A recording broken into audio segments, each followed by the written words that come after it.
بسم اللہ الرحمن الرحیم۔ اللہ کے نام سے شروع جو بڑا مہربان رحمت والا۔ میرے محترم عزیز دوستو، السلام علیکم۔ میرے محترم دوستو، آج کی اس ویڈیو میں آپ سن سکیں گے لفظ با لفظ قرآن اور حدیث اور بزرگوں کے اقوال کے مطابق حضرت یونس علیہ السلام مچھلی کے پیٹ میں کیسے اور کیوں گئے، اور مچھلی کے پیٹ میں زندہ کیسے رہے، اور وہاں کون سا وظیفہ پڑھتے رہے جس کی برکت سے اللہ تعالیٰ نے انہیں مچھلی کے پیٹ سے نکالا، اور ان کی قوم پر عذاب نازل ہونے والا تھا اور کیسے ٹل گیا۔ اس قرآن کے واقعے کو مکمل سمجھنے کے لیے اس ویڈیو کو اینڈ تک ضرور دیکھیں۔ حضرت یونس علیہ السلام کو اللہ تعالیٰ نے شہر نینوا کے باشندوں کی ہدایت کے لیے رسول بنا کر بھیجا تھا۔ نینوا یہ موصل کے علاقے کا ایک بڑا شہر تھا۔ یہاں کے لوگ بت پرستی کرتے تھے اور کفر و شرک میں مبتلا تھے۔ حضرت یونس علیہ السلام نے ان لوگوں کو ایمان لانے اور بت پرستی چھوڑنے کا حکم دیا،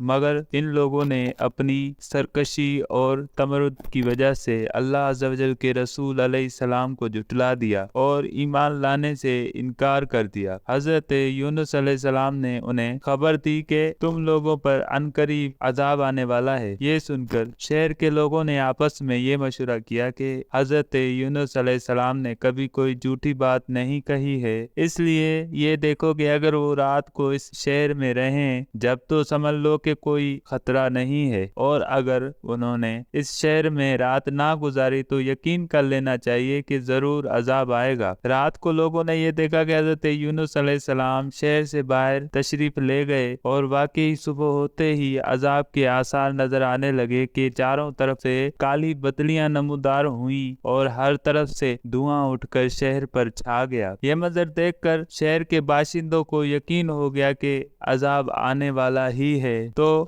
لوگوں کو حضرت یونس علیہ السلام کی تلاش و جستجو ہوئی، مگر وہ دور دور تک کہیں نظر نہیں آئے۔ اب شہر والوں کو اور زیادہ خطرہ اور اندیشہ ہو گیا، چنانچہ شہر کے تمام لوگ خوف خداوندی عز و جل سے ڈر کر کانپ اٹھے، اور سب کے سب عورتوں، بچوں، بلکہ اپنے مویشیوں کو ساتھ لے کر اور پھٹے پرانے کپڑے پہن کر روتے ہوئے جنگل میں نکل گئے، اور رو رو کر صدقے دل سے حضرت یونس علیہ السلام پر ایمان لانے کا اقرار و اعلان کرنے لگے۔ شوہر بیوی سے اور مائیں بچوں سے الگ ہو کر سب کے سب استغفار میں مشغول ہو گئے، اور دربار باری میں گڑ گڑا کر گریہ و زاری شروع کر دی۔ جو مظالم آپس میں ہوئے تھے ایک دوسرے سے معاف کرانے لگے، اور جتنی حق تلفیاں ہوئی تھیں سب کی آپس میں معافی تلافی کرنے لگے۔ غرض سچی توبہ کر کے خدا عز و جل سے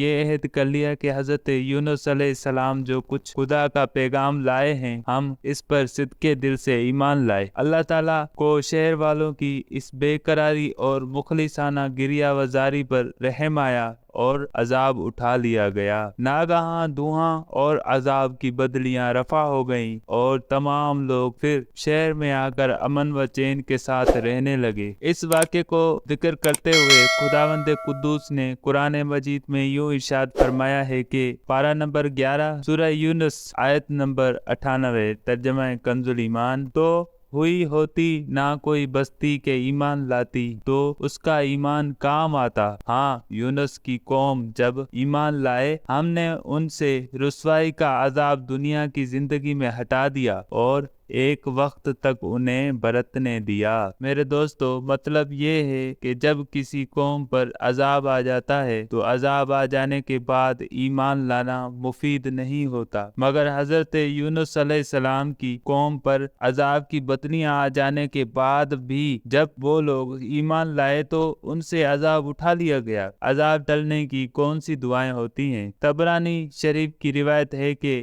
شہر نینوا پر جب عذاب کے آثار ظاہر ہونے لگے اور حضرت یونس علیہ السلام باوجود تلاش و جستجو کے لوگوں کو نہیں ملے تو شہر والے گھبرا کر اپنے ایک عالم کے پاس گئے جو صاحب ایمان اور شیخ وقت تھے، اور ان سے فریاد کرنے لگے تو انہوں نے حکم دیا کہ تم لوگ یہ وظیفہ پڑھ کر دعا مانگو۔ وظیفہ یہ ہے: یا حیو حین لا حی و یا حیو یحیی الموتى و یا حیو لا الہ الا انت۔ چنانچہ لوگوں نے یہ پڑھ کر دعا مانگی تو عذاب ٹل گیا، لیکن مشہور محدث اور صاحب کرامت ولی حضرت فضیل بن عیاض علیہ رحمہ کا قول ہے کہ شہر نینوا کا عذاب جس دعا کی برکت سے دفع ہوا وہ دعا یہ تھی کہ اللہم انا ذنوبنا قد عظمت وجلت وانت اعظم واجل فافعل بنا ما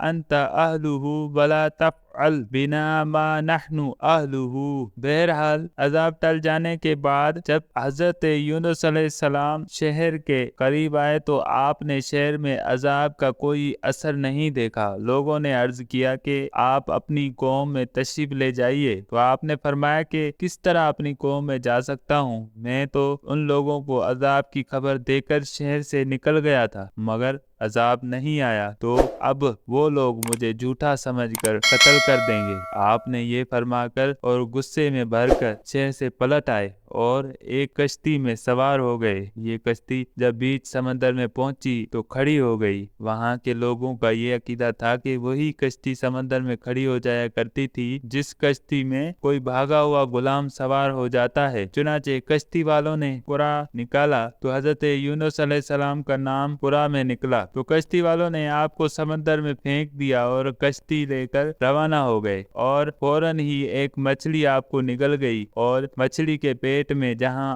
بالکل اندھیرا تھا آپ مقید ہو گئے، مگر اسی حالت میں آپ نے یہ آیت کریمہ لا الہ الا انت سبحانک انی کنت من الظالمین پارہ نمبر 17 سورہ انبیاء آیت نمبر 87 کا وظیفہ پڑھنا شروع کر دیا۔ تو اس کی برکت سے اللہ تعالیٰ نے آپ کو اس اندھیری کوٹھڑی سے نجات دی اور مچھلی نے کنارے پر آ کر آپ کو اگل دیا۔ اس وقت آپ بہت ہی نحیف و کمزور ہو چکے تھے۔ خدا عز و جل کی شان کہ اس جگہ کدو کی ایک بیل اگ گئی اور آپ اس کے سائے میں آرام کرتے رہے۔ پھر جب آپ میں کچھ توانائی آ گئی آپ اپنی قوم میں تشریف لائے اور سب لوگ انتہائی محبت و احترام کے ساتھ پیش آ کر آپ پر ایمان لائے۔ حضرت یونس علیہ السلام کی اس دردناک سرگزشت کو قرآن کریم نے ان لفظوں میں بیان فرمایا ہے۔ پارہ نمبر 23 سورہ الصافات آیت نمبر 139 سے 148 تک۔ ترجمہ کنز ایمان: اور بے شک یونس پیغمبروں سے ہے،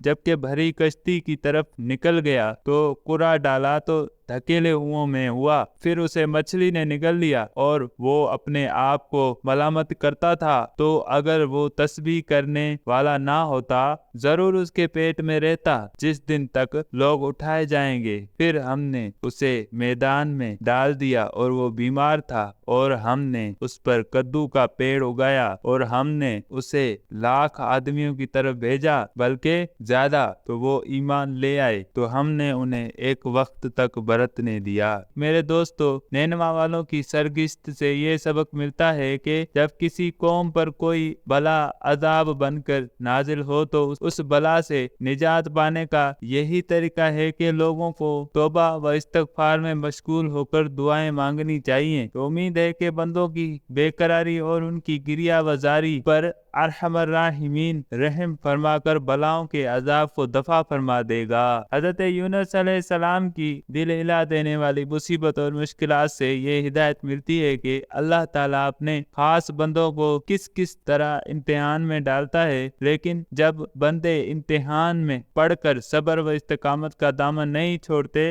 اور عین بلاؤں کے طوفان میں بھی خدا کی یاد سے غافل نہیں ہوتے تو ارحم الراحمین اپنے بندوں کی نجات کا غیب سے ایسا انتظام فرما دیتا ہے کہ کوئی اس کو سوچ بھی نہیں سکتا۔ غور کیجئے کہ حضرت یونس علیہ السلام کو جب کشتی والوں نے سمندر میں پھینک دیا تو ان کی زندگی اور سلامتی کا کون سا ذریعہ باقی رہ گیا تھا؟ پھر انہیں مچھلی نے نگل لیا تو اب بھلا ان کی حیات کا کون سا سہارا رہ گیا تھا؟ مگر اسی حالت میں آپ نے جب آیت کریمہ کا وظیفہ پڑھا تو اللہ تعالیٰ نے انہیں مچھلی کے پیٹ میں بھی زندہ و سلامت رکھا اور مچھلی کے پیٹ سے انہیں ایک میدان میں پہنچا دیا، اور پھر انہیں تندرستی و سلامتی کے ساتھ ان کی قوم اور وطن وطن میں پہنچا دیا اور ان کی تبلیغ کی بدولت 1 لاکھ سے زائد آدمیوں کو ہدایت مل گئی۔ یہ آج کی ویڈیو ہماری اپنے اختتام کو پہنچی۔ ملتے ہیں پھر اگلی ویڈیو میں ایک نئے واقعے کے ساتھ۔ تب تک کے لیے اجازت دیجیے اور ہمارے اسلامک چینل کو لائک، سبسکرائب، کومنٹس اور دوسرے لوگوں کے ساتھ شیئر کرنا نہ بھولیے۔ السلام علیکم۔